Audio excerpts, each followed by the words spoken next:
Good Monday morning, Veterans Day. Many of you are off. Enjoy your day. The weather is spectacular. A little on the cooler side, but it's going to get close to 70 today. Sunshine, dry. Couldn't ask for a better Veterans Day. What a weekend it was. You had playoff high school football. The Tigers on Friday night took care of business. They're now 8-2. We had National Football League. Last night's Monday night game was unreal. The comeback, the kicks. We'll sort of relive that here in just a bit. The Tigers basketball team took care of business on Saturday. The Grizz took care of business last night. We'll get into all of that in medals. A little bit of heartbreak for the University of Memphis women's soccer team. They'll find out today at 3 if indeed they will make the NCAA tournament. Look, they're ranked. They lost in double overtime. I'm going to get into this in medals, but the officials missed something really big there. I haven't seen it mentioned either, but we get into that. And then, of course, and we'll get into this big in medals too, the SEC college football was amazing, and Ole Miss, you couldn't ask for more. We'll talk about all of that last segment with John Thompson. That'll be at 10:45. Because at 10:25, the annual debut and all basketball season long, we will have the Hall of Famer, Mike DeCourcy from the Sporting News.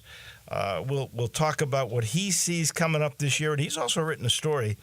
And Florida's got issues, right? They got the Billy Napier thing.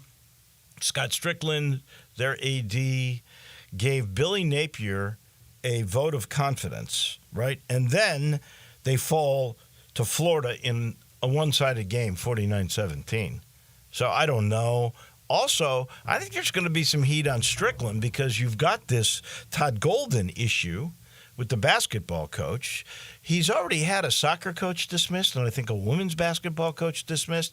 You've got to wonder, after he gave Napier the vote of confidence and this Golden stuff came to light, if there's any heat on Scott Strickland, who was a terrific AD at Mississippi State. Make no mistake about that.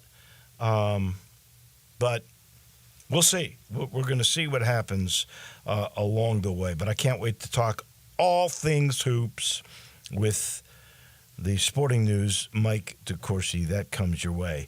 I'm not giving us the rust, but we should get a rust. Brian Takis, are you there? Are you Hello. with me? Just want to make you. sure. I know you're very silent because you were 0-5 again, 1-4. So now, all told, I'm 15-10 since you came in, and you are 12-13. Maybe I should just start, whatever I pick, I should just go against it. You know, I should write down all what I think, and then when we actually get to the segment, I'll just pick the opposite of that, and maybe I would go undefeated. We were on the same page. That's true. And, I mean, we couldn't have been more wrong. The only thing, I luck out and win the NFL game because they didn't cover. That's right, yeah. I mean, that's pretty amazing. Lost the game but covered. How about that? Yeah. I'm 32-18 for the year. I would still take that, but not exactly terrific. Sitting in the Family Leisure Studio, a reminder, the Ultimate Game Room and Fall Sale now on. You can still get spas up to $1,500 off on the in-stock and ready-for-delivery items. But it's now all about completing the Ultimate Game Room with a new pool table, shuffleboard, maybe an arcade game, maybe all of them. And you can help clear the overstock of those really cool theater seating, all priced to move. All you've got to do is get to I-40 and Wooden Road. There's always something happen at Family Leisure. All right, let's get down to it because we've got a busy day today for sure. Every Monday we do a thing we call Precious Metals. I'm going to give a bronze to the Memphis Tigers basketball team. They go down or over to UNLV. They were on the road, and just like they did against Missouri, they fell behind by 14. This time they go down 12. Who do they ride to the rescue once again in the second half? P.J. Haggerty, who ends up with 29 points. But here's the best part. This was a team effort. They used a lot of assists in the game, but it set up easy shots. How easy do you think they were? They shot 71.5% from the field. in the second half after shooting in the 30s. I think the mid to low 30s in the first half. Really helps when you are able to share the ball and get good looks, and you got a guy who can finish like Haggerty. By the way, Haggerty had an injury, didn't practice 3 days last week. Same thing for Hunter. Tyrese Hunter had an issue, didn't practice for 3 days, and they both played their hearts out.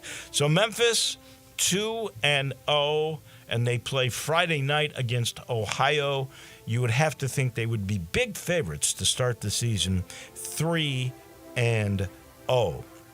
I'm also going to give a bronze medal to a gentleman named Jake Bates. He's the place kicker for the Detroit Lions. A year ago, Jake Bates was working as a bricklayer. And I'm not talking about a guy who's a bad shooter in basketball. Literally, he's a bricklayer, was. He got a chance to kick in the UFL, raise some eyebrows. The Lions gave him a chance. They're glad they did today. They're 8-1 because he hit a 58-yarder, which I believe is a Detroit Lions record, to tie the game, and then won the game at the buzzer from 52 yards out. That's incredible. That is incredible. For a guy who was a bricklayer a year ago? That's right. Man, that's just a great, great story. I'm going to give a silver medal to the Memphis Grizzlies. No Ja, no Bane, no Smart, no problem. They win on the road. I mean decisively. I mean massacre, like 134-89. This was as a group too. 7 guys in double figures, but it was really their defense. They had 15 steals, 13 blocks. So if you combine those, they're called stocks. That's right. 28 of those. That's the most since 2002. A win in Portland on the road. They've won 5 of their last 6. That's pretty good. After that little rough start.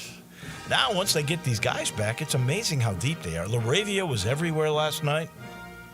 Wasn't a great game for Pippen, but Kennard had 11 assists. I mean, this is showing some depth. Now, look, Portland's not so good. We know that. That's not a very good team. But, nonetheless, on the road to win 134-89? What is that, 45 points? Yeah. Man, that's crazy. They get a bronze. A silver. And another silver in the NBA to the Cleveland Cavaliers. They're 11-0. They're the only NBA undefeated. In fact, everybody else has at least 2 losses. And the Cavs, who beat the Warriors, who were shocking everybody, they're 11-0. You can't get those back, right? Those are in the books. That's right. I don't know if they can win the East, really, but look, the two of the teams that were supposed to compete, Milwaukee and Philadelphia, they're like dysfunctional. That's right, yeah. And it's big for the Cavs. Sure is. They look good. They're already up like 5 games on those teams. Incredible stuff. And I've got 2 golds. One to Alabama in Baton Rouge. Night game, didn't matter. All the drunk people were crying in their beer, because this was a decisive win. LSU just never was in the game, 42-13. And since they have Oklahoma and Auburn left, they should be in the college football playoff. Now, the Iron Bowl, Alabama and Auburn, you really kind of never know, but Alabama's going to be big favorites in that game, right? Yep. And then my final gold to Ole Miss. I mean, that was incredible. Their defense was amazing. They were clearly the better team in a win over Georgia. The crowd was historic. It was the largest crowd ever at Vaught Hemingway. It was an amazing atmosphere by all accounts. I can't wait to hear John Harden talk about it, because he was, I know, at the game. Incredible how we talk about Lane Kiffin, and we usually think offense and spread and a lot of numbers, and Jackson Dart, was, again, showed guts by coming back from an ankle injury. He gets hurt and gets back into a game quicker than anybody I know. He's really tough. But it was their defense in particular that amazed me. They had 5 sacks. They only gave up 245 yards. And there was no doubt, any kind of test you took, smell test, looking, it doesn't matter. Ole Miss was clearly the better football team on Saturday. And here's what they've got left. They've got Florida in total disarray. And then they've got the Egg Bowl. Now we know these rivalry games are crazy. Nutty stuff happens, right? But can you really think, because everybody's kind of picked on Mississippi State this year, you really think they could lose that game? I think they win those 2, we know for sure, and I think they will. I think they're in the college football playoff. Yeah, I think you're right. My turn? Yes, sir. All right, I'll start with my bronze, and it is Memphis and comebacks. How about that? Both of the teams, the football and basketball team, needed comebacks over the weekend to secure their wins. The football team, it was a Friday night game, a late one. God, that seems like a long time ago. Sure does. It seems like an eternity ago. But Tigers go down 6-0 in the first quarter. Offense really couldn't get anything going, but they're able to come back and secure a 7-point win over the Rice Owls. And then you already mentioned it, the basketball team, Saturday night. I know it was tough for some people to find that game. It was kind of tough. Only on the internet. Not to give a freebie, but sure, I will. Sure. Brookhaven Pub. I went to the Brookhaven Pub, and I met some really nice folks that I enjoyed. Yeah. It's the only game I'm going to be doing this, maybe ever. That's right. Because every other game you can get on your own TV at home. Yeah. I couldn't figure out. I don't have Roku. Right. I don't have Fubo. Right. I don't have all those other streaming things. I guess I could have gotten the Mountain West app on my phone and watched it on my phone. But I could go and watch it on a big screen at Brookhaven with all these Tiger fans. It was fun. Yeah. It really was. Well, I'm glad they had it. I know it was, I was following along with Jason Munn's Twitter. I know a lot of people were in his mentions and quote tweeting and stuff, asking him where can they find the game, that they couldn't pull it up on the internet, yada, yada, yada. So if you could find it, it was another slow start for the Tigers, but then they were able to come and bounce back in the second half. You already mentioned it, Dave, 70% shooting in the second half. That will win you a lot of games. My silver goes to just the weekend in general in college basketball. The first weekend of college basketball this season lived up to the hype. You had Tennessee and Louisville in a big matchup at 11 a.m. where Tennessee ends up beating them by 22 points. You've got Kentucky, who has now scored 100 or more points in both of their first 2 games. That team under Pope looks really, really fun. Baylor beat Arkansas Saturday night, and then right after that, maybe the game of the year, early game of the year candidate, Auburn over Houston, a back-and-forth game where both teams really took the lead and took control and then gave it right back up. This is an Auburn team that had to circle back to the airport because 2 guys were fighting on the airplane. Big egg on their face. Oh, yeah. And yet, through that adversity, they go to Houston and beat Kevin Sampson? Yeah. That's massive amazing. win. Massive win for them. And then we had a couple upsets on Saturday as well in the college basketball world that made it really, really fun. Then my golds, I got 2 of them, Ole Miss and Alabama, their big wins on Saturday. You already talked about both of them, but for Ole Miss to win that game over Georgia, the way they were able to do it was so fun. You had Jackson Dart leave the game with an injury very early, but then here comes the kid, Simmons, who comes in, was like a freshman last year as a 17-year-old or 16-year-old, however old he was. He goes in there, he drives right down the field on his first drive. Then Jackson Dart says, I'm all right to go. He goes back in, and they end up really controlling that game and getting a great win. And then Alabama on the road. A lot of people have been doubting what this team is. Now with this new coach, DeBoer's in there. We certainly did, Dave, on the road at LSU at night. I mean, who beats LSU at night at their own place? Nobody. In Death Valley? Alabama does, what a win by them. Dan Wolken really took a shot at the LSU AD. Did he? I didn't see that. And Kelly. What'd he say? I missed that. Basically, maybe this was not the right hire. Oh, He wow. went for the splashy hire. Sure did. And that's the same AD that hired Jimbo Fisher at right. A&M. So, Yikes. He did say, however, he brought Kim Mulkey there. Well, that is true. maybe 1 for 3, I guess. I don't know. And he brought the baseball coach that won a national That's true. title. Yeah, that's. I mean, I guess a couple of good hires, but football is going to be the one that everyone talks about. Yes, and that hasn't worked out so well. No. Not yet. Is that it? On to Russ. Okay. On to Russ. I have 2. I'm going to start with my Chicago Bears. I just want to know, are they a pro team? Well, that's a good question. I mean, how can a professional football team not score a touchdown in 3 weeks? Yeah. How can a professional football team playing a mediocre team at home only gain 142 total yards of offense? 142. How can a pro football team allow 9 sacks on their rookie quarterback, who looks confused? 9 sacks, 142 total yards of offense. Now, in fairness, they've really been unlucky at offensive line. They've had a bad line to begin with, just when it looked like they were starting to come together since, I guess, game 2 or 3.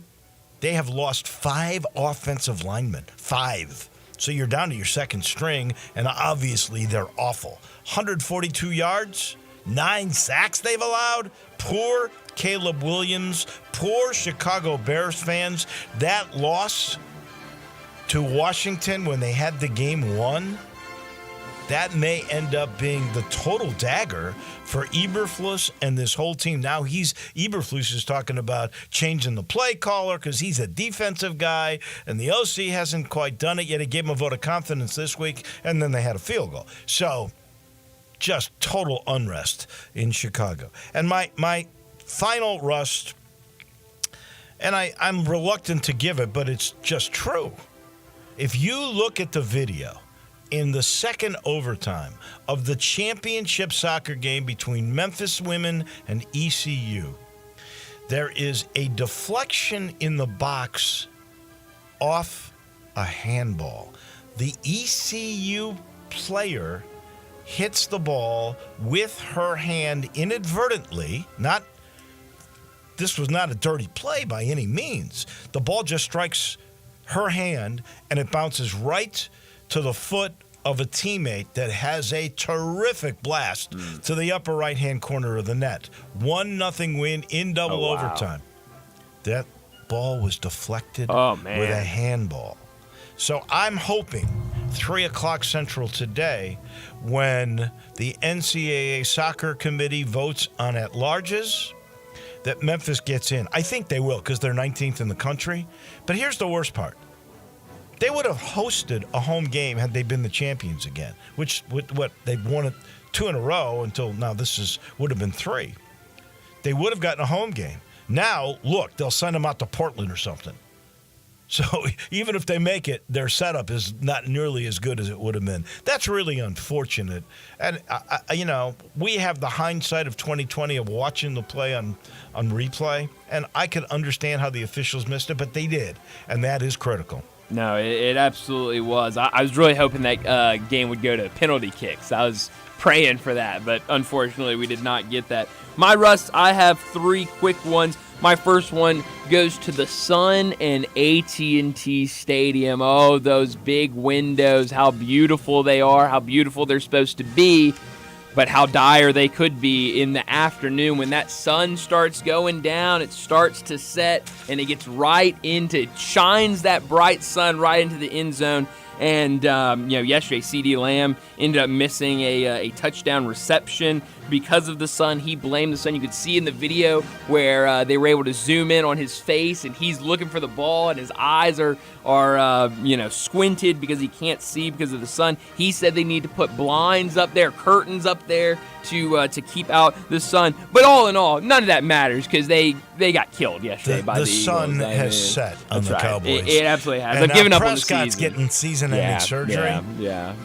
Yeah. I've given up on the season, Dave. But that's okay. I'll go cheer for somebody else the rest of the way. My second rust is flights. Oh, man, the Auburn basketball team in the air on Friday. They have to turn around and go back to Auburn because a couple of the players got into an altercation while the plane was in flight. We've heard the audio from the pilots here saying we got a bunch of guys fighting in the bag. We got bloody noses and ripped shirts. And now after all of this happened, Bruce Pearl made sure to contact all of his friends in the media and just let them know that this was just horseplay that got a little carried away. This wasn't a fight. There's nothing wrong with his team. His team, Well, the team just took off. That's okay for it to be horseplay. I mean, you got to be seated with your seatbelts on. Crazy. Last I heard, crazy. But they were able to get the win over a really good Houston team. So that was wild. And then my last rust goes to Todd Golden.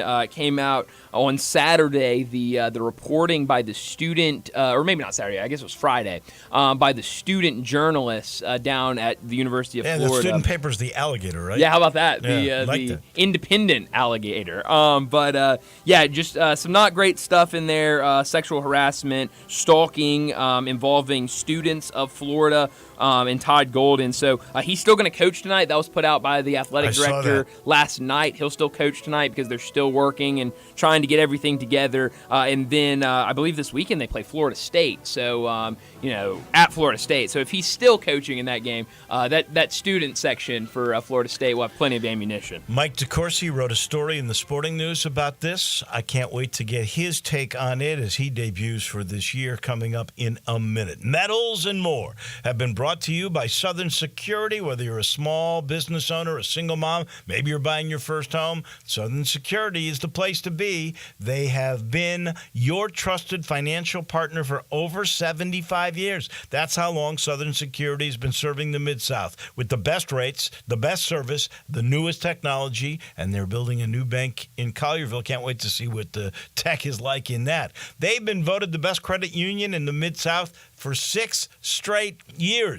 And you can join easily. Join that Southern Security family by going to southernsecurity.org, or you can actually call and talk to a person at 452-7900. Southern Security is a proud supporter of U of M athletics and of 90 Women. Southern Security is your home team credit union and federally insured by NCUA.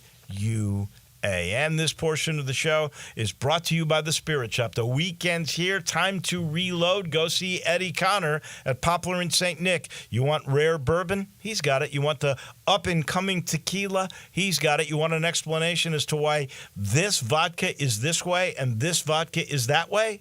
He knows. He gives you education. They've had books on how to make cocktails. They got all the accessories, like a rub for a particular craft cocktail. You want to put on the rim of a glass? They got that. They've got all the local beers. They got it all at the Spirit Shop at Poplar and St. Nick. Back in a minute, we go to Pittsburgh, and our friend from the Sporting News makes his season debut. The Hall of Famer, Mike DeCourcy, is next. Add a little fun to your lunch break. Join Johnny Radio for Sports 56 Happy Hour from 11 to 1 every weekday on Sports 56 and 98.5 FM. I'm Gary York. I'm the service director at Lexus in Memphis. Our service department wants to be more than just a place where you get your oil changed. We do glass repair, windshield replacement, recalibration of your camera and sonar systems, even wheel repair, tire replacement, all the things you would expect from a luxury automotive dealer. Please check out our website. You can schedule your appointment, check out our specials, hours of operation, or if you'd like to do it in person, please reach out to one of our associates at 901-271-5199. The best I-dos start with Sissy's Blue. Discover bridal jewelry worthy of your big day at Sissy's Log Cabin, along with our spectacular experience that comes with our promise of exceptional quality, service, and brilliant natural diamonds. Experience our expansive selection when you stop by any of our 6 locations or shop online at sissyslogcabin.com. Find your perfect engagement ring only at Sissy's Log Cabin, because life's too short for ordinary jewelry. This holiday at T-Mobile, I'm joined by a special co-anchor. Snoop, let's talk about T-Mobile. This holiday, get 4 lines for $25 a line, plus 4 iPhone 16s with Apple Intelligence and the all-new camera control on us. You can use those eggs to make some eggnog, Snoop. And people do love T-Mobile, where you can save on every plan versus the other eggnog. Yeah, it takes a little savings and buy some Snoop merchandise. Always a great stocking stuffer, Snoop. Hold your horses, Snoop D-O-double-G. Let's remind people one more time.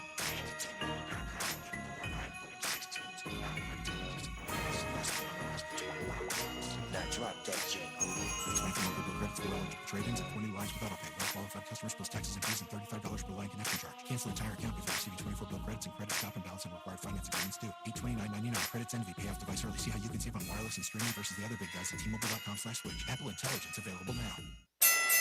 Mayweather Boxing and Fitness offers a high-energy, full-body workout that utilizes the same equipment and technology employed by Floyd Mayweather to achieve his impressive 50-0 record. The workout features 4 types of heavy bags, treadmills, rowers, battle ropes, weights, and much more. Visit Mayweather Boxing and Fitness, located at 2257 North Germantown Parkway in Cordova. Train like a champ. Mayweather Boxing and Fitness, 901-673-1267.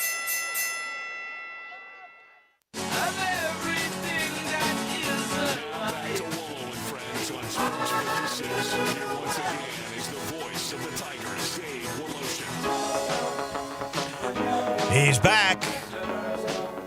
The Sporting News, Mike DeCourcy, the Basketball Hall of Famer, makes his season debut. We've got him through the Final Four. We head to Pittsburgh to talk with Mike. A lot of strange stories. I know I want to get with you on the best teams, the rankings, a little upset with some crazy happenstance around it with Auburn and Houston. But let's start with a story you wrote about in the Sporting News, and that is the Florida coach, Todd Golden, who is coaching tonight. I think it's against Grambling. Is that right? Yes, that is correct. And this is after some very serious allegations that have been printed in the student newspaper.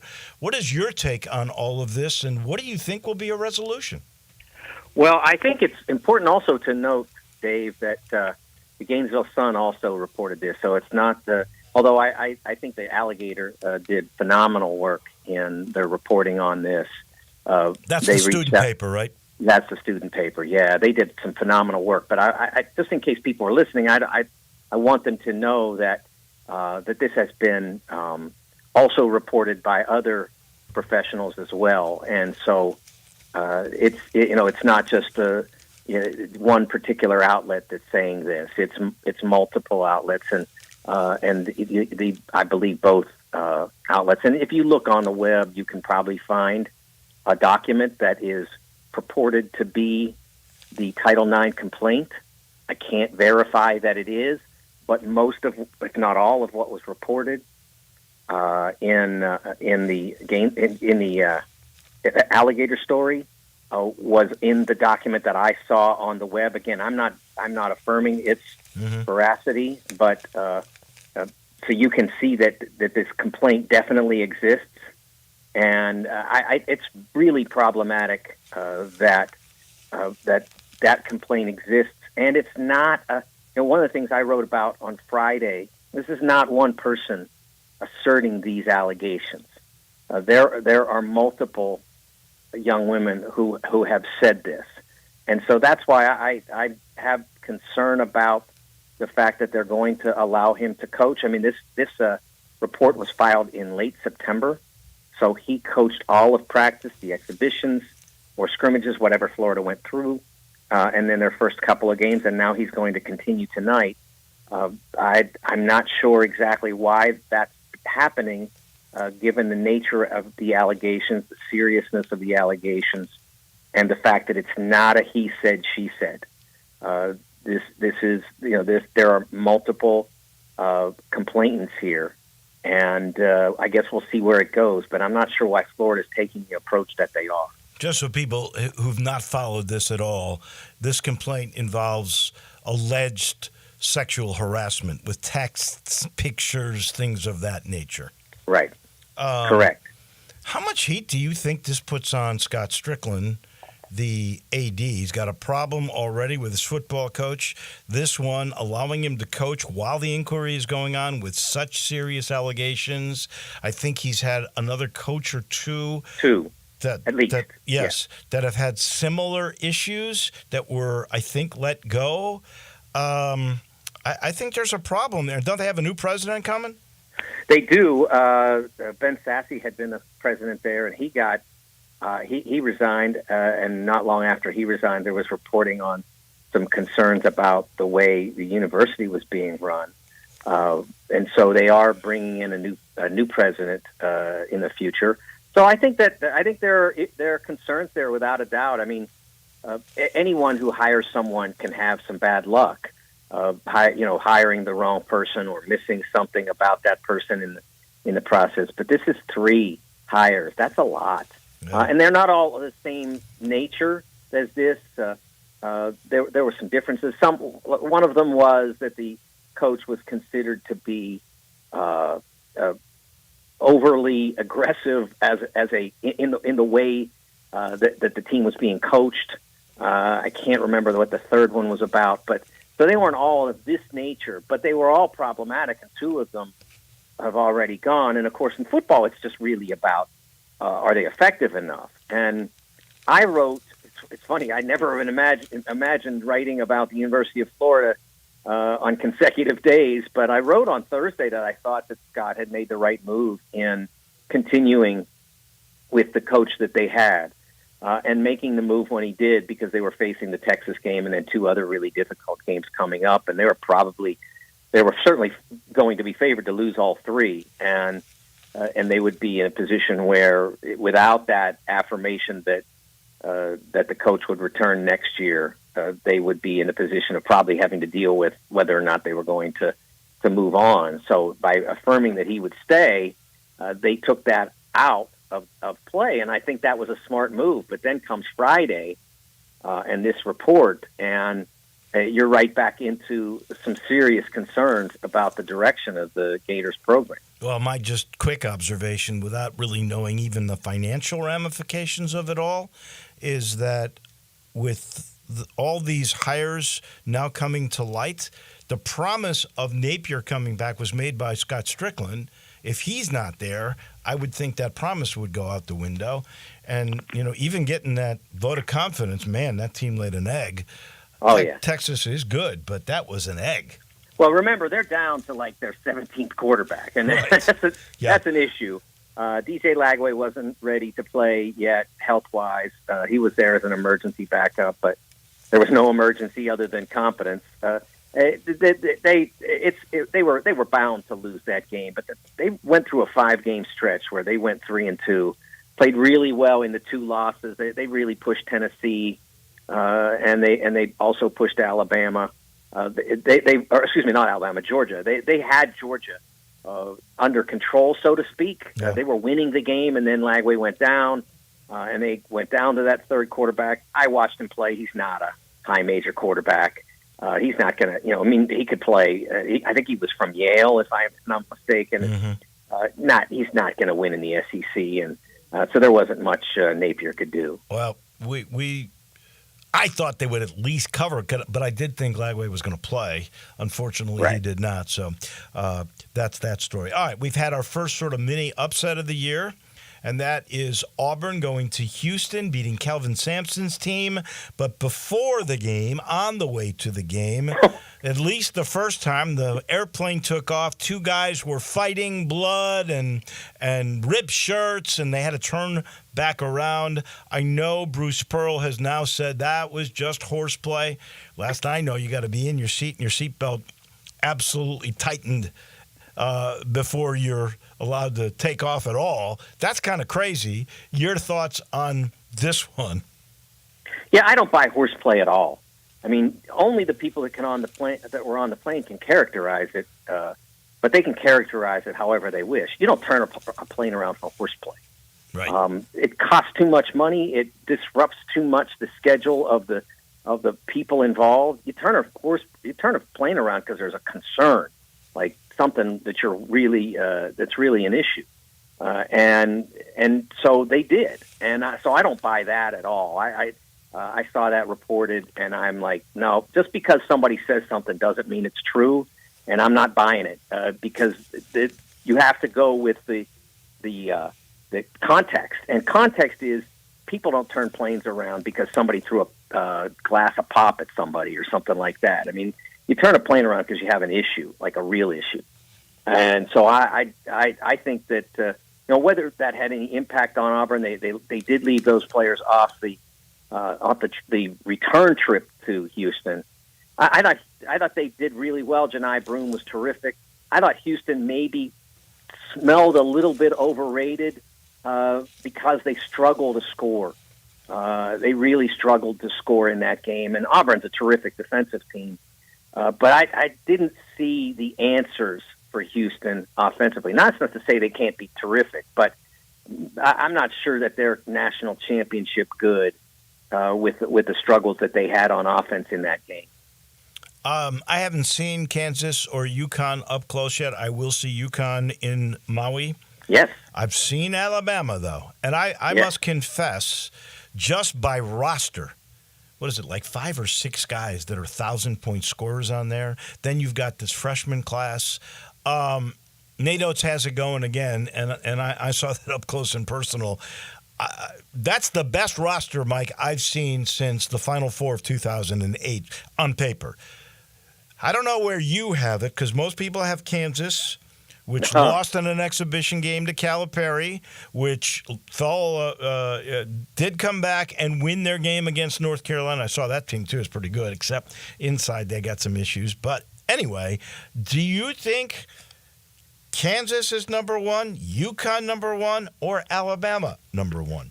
Alabama is the team that is best built to win the national championship. They've got NBA first-round picks on their roster. They've got rim protection. They've got multiple point guards who can play at the highest level. I mean, I watch Mark Sears all the time. He drives me crazy for this reason. I don't know what he is. I just know he's really, really good at it. I mean, is he a point guard? Well, sometimes, and then sometimes they say, no, we'll put our other really good point guard out there and let him run the offense. And so he's really hard to categorize, but he's fantastic. I mean, he's fantastic at just about everything, and they've got size and depth. I really like that team, and I think Oates does a really nice job tactically, technically. He does a really nice job. I was really shocked that people picked Kansas to win the national championship after what happened a year ago. They had a lot of injuries, I get it, but they never were able to field a year ago more than 4 high major players at a time. I mean, they had 4 at the start of the year. Then Johnny Furphy became one, and just at that time they lost one to injury, and then they lost another one to injury. I just think they were too far away, and I don't think they're built well to win it. I don't know that the talent level is at Alabama's level. I mean, they've got terrific college players like Hunter Dickinson, but I don't think Hunter Dickinson is a national championship player. Is he going to score a lot of points and get a lot of rebounds? Yes. But he's only seen the deep inside the NCAA tournament once in his career, and this is his 5th year. So I was not on board with picking them to win it. I'll tell you who Sears is like. Jalen Brunson. He looks like him. His release is incredibly quick, and I watched him in warm-ups. Like seriously, the kid hit 28 out of 33s. Just boom, boom. It's amazing. Well, I mean, Mark Sears is to me, he's like the poster guy for why the transfer portal has been good for college basketball and so on. Because Mark Sears started out, people overlooked him. He goes to Ohio U, and like Ohio U got a terrific coach, Jeff Bowles. Really like the guy. I've known him for 25, 30 years. Great guy, but Mark Sears deserves the Alabama stage. And if he had to sit out to get it, he might not have. But because he didn't, he went, and he's become a superstar at the high major level, at the highest of high major levels. I think that's good. I think it's just. Whether you should be able to do that more than once, I can be persuaded that more than once is a lot. But I think for everybody, one time is a real reasonably fair deal, and Mark Sears has made the best use of it. We've watched great players enter the spotlight. I'll never forget on this show you talking about Greg Oden going to be the next Shaq, and he might have been if he hadn't gotten injured. So it doesn't always work out. We saw Chet Holmgren, then we saw Victor Wembanyama, and those two guys are pretty darn good. Is Cooper Flagg the next big thing? Yeah, in a lot of ways, but probably more subtle than some, because he's a complete player. And he's not a guy who goes for big offensive numbers all the time, because he's always thinking about what's the absolute best play I can make here, rather than I'm open, I can get a bucket. And I think that's one of the things that separates him from a lot of players. He's so in tune with the way the game should be played. It reminds me a lot of Carmelo Anthony coming out of high school. I had seen Melo in high school and knew he was pretty extraordinary. But then I watched him play the Tigers up in Madison Square Garden in their first game. And I remember that I wrote, he could be all Big East at every position on the floor. Like if Boeheim had played him as a shooting guard, first team. Point guard, yep. The whole way. He could have played center, and he'd been. And I think Flagg is a lot like that. He probably could go for a little bit more scoring, and maybe he eventually will as defenses get more difficult, and other players who are very good players like Con Knuffle are very good players, but maybe aren't as adept at scoring 20 against, let's say, tomorrow against Kentucky as they were in the first few games, and then maybe Flagg has to amp up his own offense a little bit. But if the others can maintain the current level of production as the competition escalates, Cooper will be perfectly happy to be the second or third leading scorer, but by far the best player on his team. Wow. By the way, that Carmelo game you were talking about, Madison Square Garden? Yep. Jeremy Hunt was the star of that game. I remember that, yeah. All right, last thing. Tigers. 2 wins, one on the road, one against the Missouri team at home. They were down 14, came back. The other night in Vegas, they fall behind by 12, shoot 71.5% in the second half. Haggerty's been the guy that's been the rescuer both games. What do you think is the ceiling for this Tigers team? Well, I think they're a team that can't afford any sort of injury or absence because they're really not deep. But I like what they have. Haggerty I had not seen before. And as I was watching the first game, I'm like, who's that guy? Who is number 4? That guy has everything. And that was me not even really paying that much attention to how much he was scoring. I loved his feel, how he understood the game, and his passing ability is really elite level. It is a little bit of a concern that your best passer is also your best scorer. By far, when you want to have a first option, it's not that it's bad to have a first option who can pass like that, but you want your best passer to be somebody that gets the ball to the first option. So that's a little bit of a concern. But I know Tyrese Hunter can move the ball around if he gets really committed to it. You've got good front court power with Cisse and Danger. I mean, Musa Cisse, to me, what a shame that he decided to leave Memphis, because I think that was a major mistake for him. It didn't take him anywhere basketball-wise, and I still think he could have grown a lot more if he'd have just had consistency in his career instead of the trip through D1 that he took. But I like a lot of what they have. I think they're going to have to be really dependent on Haggerty,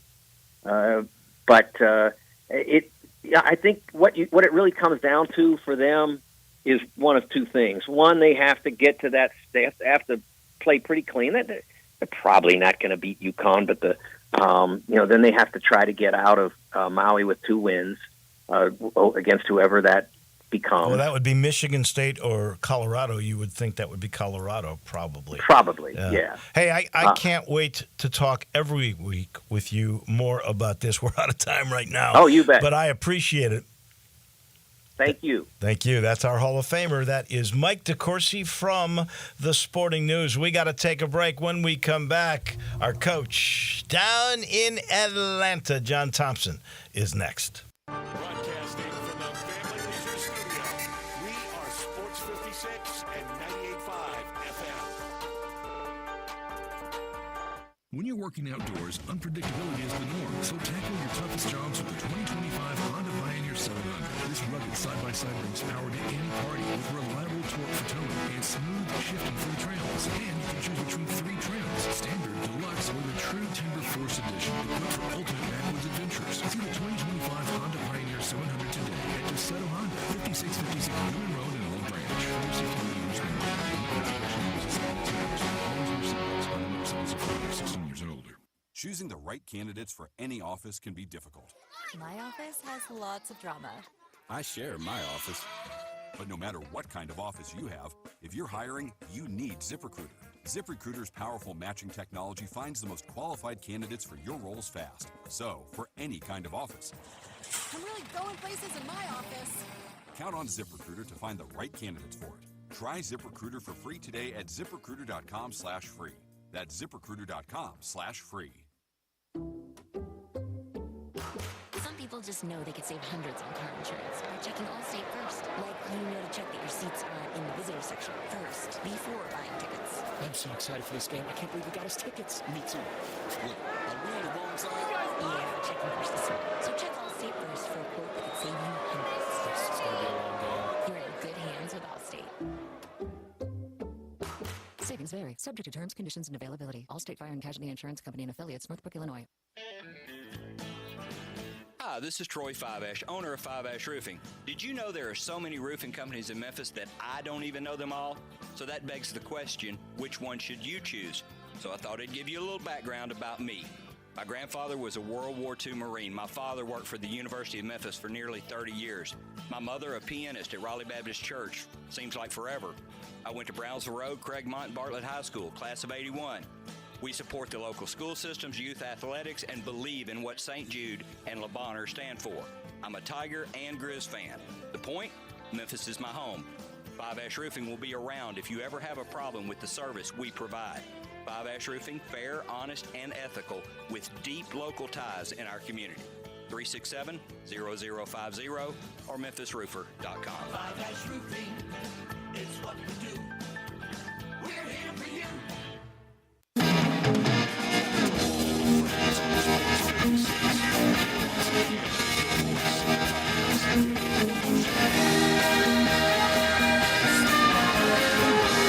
We head to Atlanta to talk to our coach, John Thompson, brought to you by the Eflin Insurance Team. You know what that's all about, collaboration. They want to get to know you so they can completely protect you. That's right. Go to the Eflin Insurance website. You'll see how you can contact them. They got GRR in their phone number because they're big Tiger supporters. But here's their method. They want to know you so they can protect your home, your car, your future with life insurance by getting to know each and every member of your family and what's important. Same thing with small to mid-sized businesses. They know you, your product, your employees, forecast your business out a little bit, and then they find the perfect commercial insurance for that business. It's the collaborative way. It's the real way to get to know you, to protect you. It's the way they do it at the Eflin Insurance Team. Let's head down to Atlanta. Coach John Thompson stands by. They had an assembly for you this morning. Did I hear correctly? Just say what now? They had an assembly for you this morning because your football team keeps winning. Yeah, it was exactly for me. No, it was a Veterans Day assembly. That was it. But we do keep winning. We're in the playoffs, and hopefully we can stay there. So it was all good, though. All good. Looks like Ole Miss is in the playoffs. That was pretty dominating over Georgia. What were they saying in Atlanta, which is the Georgia market? What were they saying about that? Yeah, they're not happy about it at all. They're making a lot of excuses, but you just got to turn on the TV or the tape. Ole Miss just physically beat them. It was, you go back and you look at it, and the first quarter, man, it was like two heavyweights. I mean, they were aggressive. There was a lot of big time hits. It was just, brutal football. And then, Dart goes out, and then he magically, I'm thinking they got some special kind of, they used to put that creamer cheese and just kind of rub it on your ankle or, whatever one. But he came out of the injury tent magically and put on a show. But, Ole Miss was just more physical. Georgia couldn't handle the pass rush. And Ole Miss had players running wide open in the secondary. So it was a total butt kicking by the Rebs, and they ought to be happy about it. When's the last time a Georgia offensive line, which last year I know was incredible, and the year before that too, gave up 5 sacks? I'm telling you, you know what? The left tackle from Georgia, I don't know where he is right now, but he needs to be working on that kick step. And they couldn't handle him. And Ole Miss was doing it with 4. And so when they kept the pressure on them, you know, I mean, they Georgia had some drops, but they kept pressuring back the whole game with just 4. Ole Miss was catching everything, and it was a beautiful game for Ole Miss. I tell you what was really caught my eye though, and I don't know I know you've got some feelings of your own here, but you know, I watched the Georgia Tech Miami game right before, and that was a very, very good football game and good for around here. That's a Georgia team, and I've got some really good friends at Georgia Tech. But then you put on Ole Miss and Georgia, it was a completely different style of game. I mean, in Georgia Tech and Miami, they were physical in their own way, but not the way Ole Miss and Georgia was, especially the way the game started out. That was a fun game to watch for football fans or people that like hitting and like just brutal football. That was it. That was really it. I watched that Miami Georgia Tech game. That might have cost Cam Ward the Heisman Trophy, to be honest. Probably.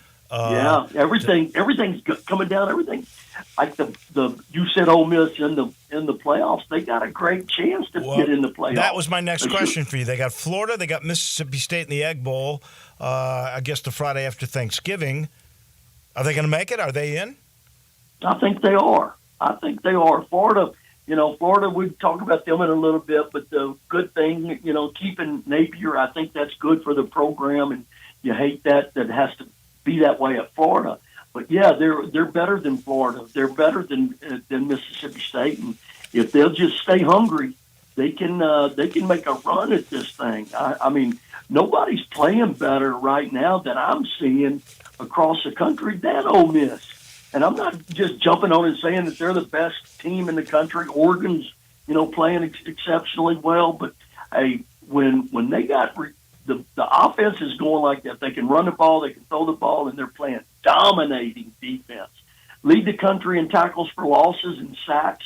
That just lets it pin their ears back on third downs. You have a couple of tackle for losses, and they got it going, man. They're in this, and the way they're playing with strip sacks. I mean, they're just not tackling them, and it's not a boring game.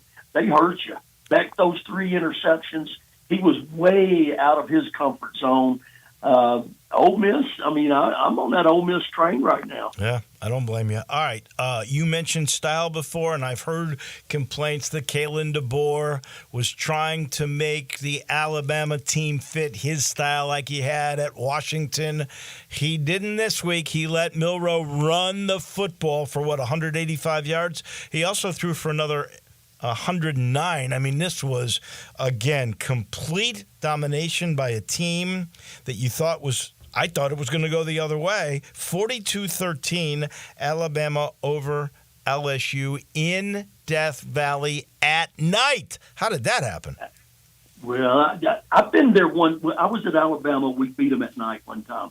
So just to say it can be done. But okay, just throwing that out. Okay, who do you think going into Saturday, DeBoer, Kelly, or Kiffin? Who had the most pressure on them? Now, that's fun to coach in those games, and especially if you win, but who had the most pressure on them? That's a great question. Yeah, I would say DeBoer, because it's always impossible to follow a legend. Well, maybe so. I would say this is going to hurt Kelly in more ways. I mean, because as all the things you said, playing, you know, in Tiger Stadium at night. But hey, Bama obviously way too much Milroe, and then they tackled well. They stayed ahead of the chains. They were great on third downs. All the things you got to do to win. Now, if that's in his image, they got it. They got it going. but LSU's defense, and hey, I love what they do on defense. They pressure you getting off the bus, and they kept doing it. But sometimes you live by the sword, you die by the sword. They had to keep pressuring, and once Bama got the lead, they milked it in some ways, but they could do anything they wanted to do. Alabama was able to do that offensively. They could run it when they were supposed to be throwing it.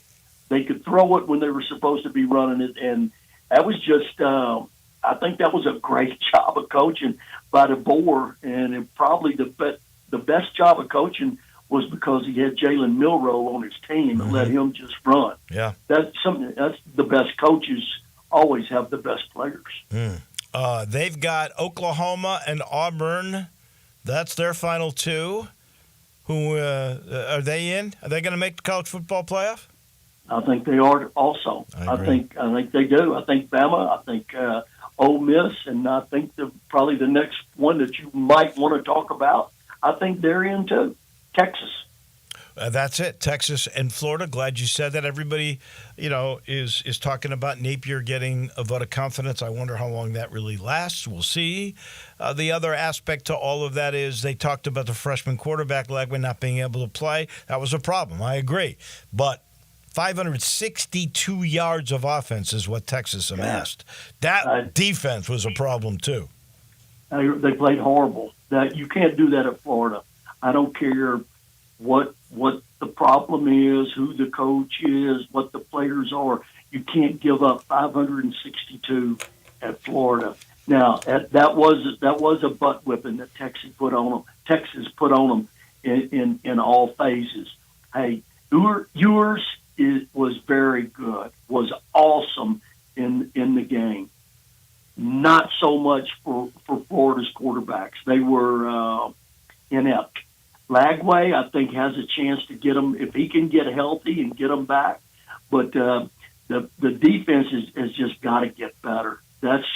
You can't do that at Florida and play that way. But Texas may be the best overall. Best team in the country right now. Well, Texas and Oregon are playing great. I thought that earlier, and then they fell. So, but it's crazy the way college football is. Last thing, real quick, elimination game for sure. Tennessee, Georgia, at Georgia. It's actually the Bulldogs that are 9-point favorites in this game. How is that going to play out, John Thompson? Lee, that just gets you fired up right now. Thinking about that. That's going to be, okay, is Carson Beck, there's so many questions going into the game. Is Carson Beck going to get back and play like Carson Beck is capable of, or will he be smiling on the sidelines? And I know I'm old school. I didn't like him laughing on the sidelines at the end of the game. That's just not the time. I don't know what could be funny then, but I didn't like that. Georgia's got some questions in their offensive line, obviously. Both of their tackles, both offensive tackles are under the gun. Tennessee, is their quarterback really for real? Everybody keeps asking that. I think Heupel's got a great grip on this team. I think Tennessee has been sleeping, or people have been sleeping on Tennessee for the last few weeks. There's going to be a lot of fireworks in this game. Going to be fun. And obviously it's going to come down, as always, who plays the best defense? Whoever plays the best defense will win the game in Athens. Spoken like a true defensive coach that you are. Thank you, John. I can't wait to talk about this game next week with you. Me too. Can't wait to see it. That's our coach. Take care, Dave. You too. Take care, buddy. Thank you for having me. That's John Thompson on college football, particularly the SEC. He's brought to you by Grind City. That's our favorite local brewery, right downtown, where you can see the city lights, the bridges. They got this great modern brewery and these picnic grounds that are gorgeous. It's a great place to watch a concert, and they've got those on the weekends too. But they make great beer. They make a great new product called Gator Patrol. It's a tangerine cream sour. You heard me right. It's got the sweet, tart, and refreshing flavor, and then it's perfectly balanced by a subtle hint of cream. So you like creams? You like tart? You're going to love this thing.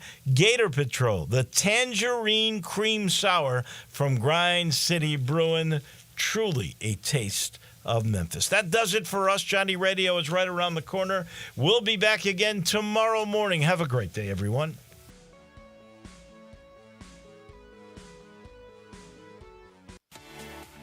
Jason's Deli. When you're dining in or picking up curbside, you can expect wholesome food and no surprises. Just delicious sandwiches, crisp salads, and quick quality meals made with the freshest ingredients and no artificial trans fats, MSG, high fructose corn syrup, or artificial colors and dyes. Around here, a lot of thought goes into what we put into our food and what we take out of it. Because you're not just taking the bite, you're getting a taste of who we are. New items are constantly being created to expand our menu for all tastes and special diets, vegan and gluten-free options available, convenience, and on-time delivery you can count on. It's just a click away at jasonsdeli.com. So whether you need to feed 5 people or 5,000, the team at Jason's Deli, they have the credentials and the commitment to keep you satisfied. Freshness is nearby at Jason's Deli, locations at Ridgeway in the Parkplace Center, Poplar Highland, Germantown Road in Cordova, and Goodman Road in Olive Branch. Jason's Deli is wholesome food and no surprises. Is your wife asking you to stop eating junk food? Well, we have you covered at Humdinger's. It's quick and it's healthy, and most important, it tastes amazing. With many choices from salmon salad to rainbow trout and grilled asparagus. Come visit us for lunch at Humdinger's, 6300 Poplar Avenue. So good, Coach Penny eats with us weekly. Don't forget, Humdinger's offers full-service catering for weddings, social events, or your corporate lunches. You can call 901-260-8292 to find out more.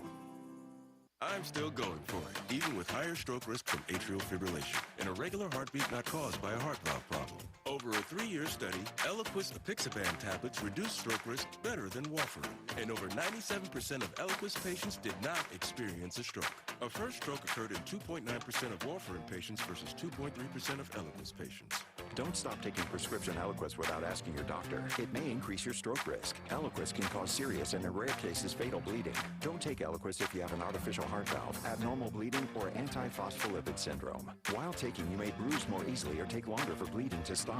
A spinal injection while on Eliquis increases risk of blood clots, which may cause paralysis, the inability to move. Get medical help right away for unexpected bleeding, unusual bruising, or tingling, numbness, or muscle weakness. Medications such as aspirin products, NSAIDs, SSRIs, SNRIs, and blood thinners may increase bleeding risk. Tell your doctor about all planned medical or dental procedures. Learn more